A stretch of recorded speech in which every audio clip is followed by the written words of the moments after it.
കാഞ്ഞങ്ങാട് അജാനൂർ കടപ്പുറത്തു നിന്നും മത്സ്യബന്ധനത്തിന് പുറപ്പെട്ട തോണി അപകടത്തിൽപ്പെട്ട 3 പേർക്ക് പരിക്കേറ്റു.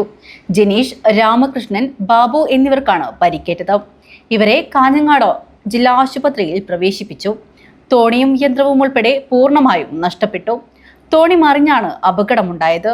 മറ്റൊരു ബോട്ടിലെത്തിയ മത്സ്യത്തൊഴിലാളികളാണ് ഇവരെ രക്ഷപ്പെടുത്തി കരയിലെത്തിച്ചത്.